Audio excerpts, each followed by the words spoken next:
একটা ঘন কালো রাতের পর একটা সুন্দর সকাল আমাদের প্রত্যেকের মনে নতুন আশা জাগায়, তাই না? তবে প্রত্যেকটা দিন প্রত্যেকটা সকালই যে ভালো হবে, সুন্দর হবে, তার কিন্তু কোনো কথা নেই। তবে এ কথা ভেবে ঈশ্বরকে সব সময় আমাদের ধন্যবাদ জানানো উচিত যে সে আমাদেরকে পরের দিন একটা সুন্দর সকাল দেখার মতো সুযোগ করে দিয়েছে। সে না চাইলে কোনো কিছু সম্ভব নয়, তাই না? যাই হোক, আজকের ব্লগটি শুরু করেছি একদম ভোর 5:30 থেকে। আর ভোর 5:30টার আকাশটা দেখেছো? মেঘলা। আমাদের এখানে কিন্তু আবার নিম্নচাপ শুরু হয়েছে। আচ্ছা, আগে নিজের পরিচয়টা দিয়ে নিই, তারপর অনেক গল্প করবো না হয়। নমস্কার, কেমন আছো সবাই? আশা করছি সবাই ভালো আছো, আর আমরাও বেশ ভালো আছি। আমি রিমি। আজকে আমার আরও একটি নতুন ব্লগে তোমাদের সবাইকে অনেক অনেক স্বাগত জানাই। প্রত্যেকটা দিনের মতো আজকেও কিন্তু ছেলের স্কুল আছে, আর স্বাভাবিকভাবেই আজকেও কিন্তু অনেকটা সকাল সকালই উঠেছি। আমি যখন ঘুম থেকে উঠি দরজা খুলে দেখি ও ঘরে দরজা বন্ধ, মানে ও ঘরে আমার শাশুড়ি মা এখনও ওঠেনি। যাই হোক, উঠে অন্ধকার থাকতে থাকতেই ঘরটাকে কিন্তু আমি ঝাড় দিয়ে দিয়েছি। আসলে ঘরটা লাইট জ্বালাতে পারি না, কেন কি ছেলের স্কুল তো 7টার সময়, ও এখনও পর্যন্ত আধ ঘন্টা ঘুমোবে, মোটামুটি 6টার সময় ওকে তুললেই হয়ে যাবে। তাই চুপচাপ করে ঘরটা ঝাড় দিয়ে বাইরে বেরিয়ে এসেছিলাম। গতকালকে রাত্রে হাঁড়িটা আর মাজিনি। আসলে প্রত্যেক দিন না একই রকম মনের অবস্থা থাকে না, আর প্রত্যেক দিন সব কাজ করতেও ইচ্ছে করে না। 2-1টা দিন একটু খারাপও লাগে। কালকে আর রাত্রে ভালো লাগেনি, সেজন্য হাঁড়িটা আর টুকিটাকি কয়েকটা বাসন রেখে দিয়েছিলাম। সকালবেলা ঝটপট উঠে বাসির কাজকর্ম করে আমি কিন্তু থালা বাসনগুলোও ধুয়ে নিয়েছি। আর এখন বাসি জামাটা চেঞ্জ করে নিয়েছি। টেবিলটাকে তো আগেভাগেই বার করে দিয়েছি। টেবিলটাকে যদি ঘর থেকে আগে বার করি তাহলে আমার কাজকর্ম একটু সহজ হয়ে যায়। কেন বলো তো? ঘরটাকে অনেকটা ফাঁকা পাই। টেবিলটা যদি দরজার কোণা থেকে বার করে দিতে পারি তাহলে দরজাটাকে অনেকটা ঠেলে দরজার নিচে একটা সাপোর্ট দিয়ে রাখি, তাতে ঘরটাতে অনেক আলো ঢোকে আর ঘরটা অনেকটা খোলামেলাও লাগে। আসলে কি বলো তো, একটাই ঘর তো, একটু খোলামেলা না রাখলেও ভালো লাগে না। যাই হোক, বাসি জামা কাপড় ছেড়ে ঘর ধরে একটু জল দিয়ে নিলাম। আর এখন এই যে নাইটিটা কিন্তু ধুয়েই নিয়েছি। আজকে কাজকর্মগুলো অনেক তাড়াতাড়ি করছি।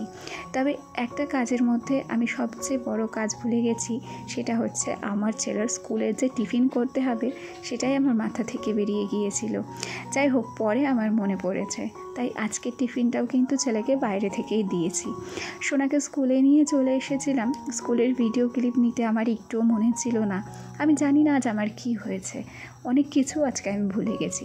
যাই হোক, 4টে বান্ধবী আর আমি 5 জন মিলে এখন সোজা চলে যাচ্ছি বাজারের দিকে।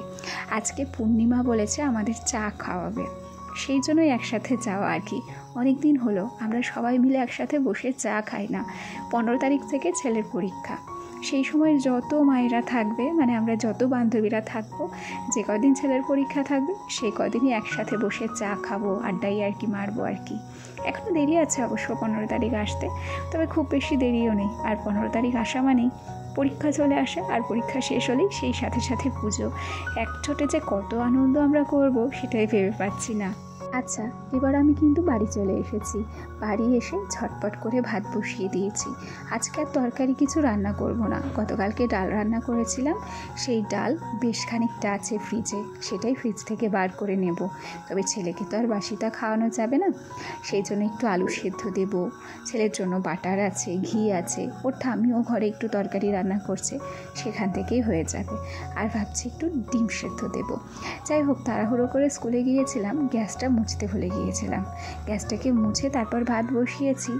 আর তারপর ভাত বসানোর পর টেবিলটাও কিন্তু খুব সুন্দর করে মুছে নিয়েছি। আর এই তো দেখো, এখানে আলু সেদ্ধ কিন্তু আমি বসিয়ে দিয়েছি। মাঝে বেশ কয়েকদিন না আমি বাবার বাড়ি যাইনি, মনটা বেশ খারাপ করছে। আজকে বিকেলে বেশ খারাপ লাগছিল, একটু বেশিই খারাপ লাগছিল, যে কারণে বরের কাছে ফোন করে কিন্তু কান্না করে দিয়েছিলাম। আবার একটা দিক ভাবছি যে 15 তারিখ থেকেই তো পরীক্ষা, এখন তো বাবার বাড়ি গেলেও চলবে না, একেবারে পুজোর সময়ে যাব। তবে এই কটা দিন যে কী করে পার হবে জানি না। আবার বলতেও পারছি না, মাঝে শনি রবিবার পেয়ে যাব, একটা দিন ঘুরেও আসতে পারি, যদি খুব খারাপ লাগে তো। আর যদি খুব খারাপ না লাগে তাহলে হয়তো আর যাব না। আচ্ছা, গল্প করতে করতে এখানে কিন্তু আমি ডিম সেদ্ধটাকেও বসিয়ে দিয়েছি। ভাতের হাঁড়িটাকে আমি ডান দিকের ওভেনে নিয়ে এসেছি। আসলে আমাদের বাঁ দিকের ওভেনটা না কিছু একটা সমস্যা হয়েছে, ওটার আগুন বাড়ছে না, ওটার আগুন একদম নিভো নিভো করেই জ্বলছে।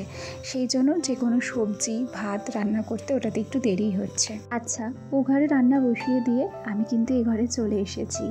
আমার বেশি জামা কাপড় আজকে ভাঁজ করতে নেই। একটা বিছানার চাদর রয়েছে, একটা কুর্তি রয়েছে, আর বিছানার বালিশ কম্বল সব কিছু আমি ভাঁজ করে নিয়েছি, সাথে মশারিও, সেগুলো আমি অফ ক্যামেরাতেই করেছি। আচ্ছা, চেয়ারের উপরে খেয়াল করো, ওখানে আমার মশারিও ভাঁজ করা আছে, একটা চাদরও ভাঁজ করা আছে, আর ওই যে দড়িতে দেখলে বিছানার চাদর ভাঁজ করা আছে। এখন আর আমাদের কম্বল লাগে না, বিছানার চাদরেই হয়ে যায়। আচ্ছা, গল্প করতে করতে এইদিকে দেখো আলনাটাও কিন্তু আমার গোছানো হয়ে গেছে। এখন বিছানার চাদরটা ভাঁজ করে নেব, আর বিছানার চাদরটা একদম যথা জায়গায় রেখে দেব। জানো তো, এক হাতের কাজ তো, সেই জন্য ভাবছি দেখতে দেখতে পুজো তো চলেই আসছে, বেশ কিছু কাজ এগিয়ে নেব, যাতে পরে আমাকে তাড়াহুড়ো করতে না হয়, আর কাজ করলেও অতটা কষ্ট না হয়। আর কি, কষ্ট কমানোর জন্যই বেশ কিছু কাজ এগিয়ে রাখা।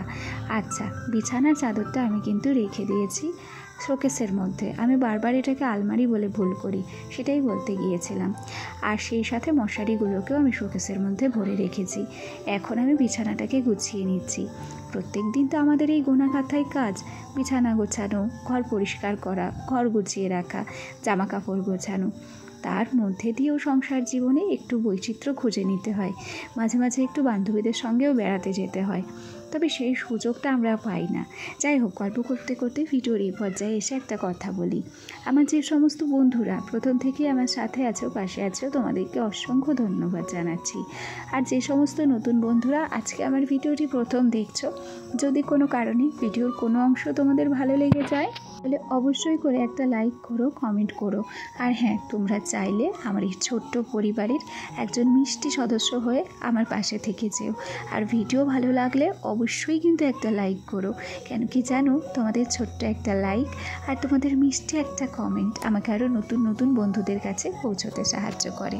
আচ্ছা, এখন চেয়ারগুলোকে বেশ সুন্দর করে মুছে নিচ্ছি। তোমাদেরকে বললাম না যে পুজোর আগে আগে কিছু কাজ এগিয়ে রাখবো। আসলে এই সমস্ত কাজগুলো যদি এগিয়ে রাখতে পারি, আর প্রত্যেক দিন না হলেও একটা দিন মাঝে মাঝে গিয়ে যদি সব জিনিসগুলো মুছে টুছে পরিষ্কার করে রাখতে পারি, তাহলে পুজোর আগে কিন্তু এক্সট্রা কোনো চাপ আমাকে নিতে হবে না। আর এমনিতেই তোমরা জানো, তিনটালির ঘর কিন্তু খুব তাড়াতাড়ি নোংরা হয়, তাই যত কম থাকতে থাকতে পরিষ্কার করতে পারবো, আমার খাটনিটাও কিন্তু ততই কমে যাবে। আমার গতকালকের ভিডিওতে ভিলেজ টাউন ব্লগ থেকে একটা দিদিভাই, আমি নাম জানি না, কমেন্ট করেছে যে আমি নতুন, পাশে থেকো দিদিভাই। আচ্ছা, অবশ্যই তোমার পাশে থাকবো, আর তুমিও ভালোবাসা দিয়ে আমার পাশে থেকো। জ্যোৎস্না দি আমাকে কমেন্ট করেছে যে তোমার কথার সঙ্গে আমি একদম সহমত, প্রত্যেকটা রান্না খুব সুন্দর হয়েছে, তোমরা এভাবেই ভালো থেকো। অনেক অনেক ধন্যবাদ, অনেক অনেক ভালোবাসা দিদি তোমাকে। তোমার সুন্দর মতামত তুমি তোমার কমেন্টের মাধ্যমে আমাকে জানিয়েছো। তোমার কমেন্টগুলো পড়লে সত্যি আমার খুব ভালো লাগে। তবে একটা কথা তুমি ঠিকই বলেছো, প্রত্যেকটা রান্না আমার বর সত্যিই খুব সুন্দর করেছিল। আর মন ভরে আশীর্বাদ করো দিদি, যাতে সারা জীবন তোমার ভাই আর আমি এইভাবেই একসাথে সুখে দুঃখে কাটিয়ে দিতে পারি। যাই হোক, গল্প করতে করতে আমি কিন্তু আমার আলনাটাকে খুব সুন্দর করে মুছে নিয়েছি। আমার আলনা প্রত্যেক দিন নোংরা হয়, আমার ছেলে নোংরা করে। আর এই তো দেখো না, এখন আমার কিন্তু স্নানও হয়ে গেছে। ঘড়ির কাঁটায় মোটামুটি বাজছে 9:15, 9:30 নাগাদ আমি কিন্তু আমার ছেলেকে আনতে যাব। আচ্ছা, ভিডিওর এই পর্যায়ে এসে আমার আজকের ভিডিওটি তোমাদের কেমন লাগলো কমেন্টে জানাতে ভুলো না। আজ তবে আসি, আগামীকাল আবার দেখা হবে নতুন ভিডিওর সাথে। সবাই ভালো থেকো, টাটা।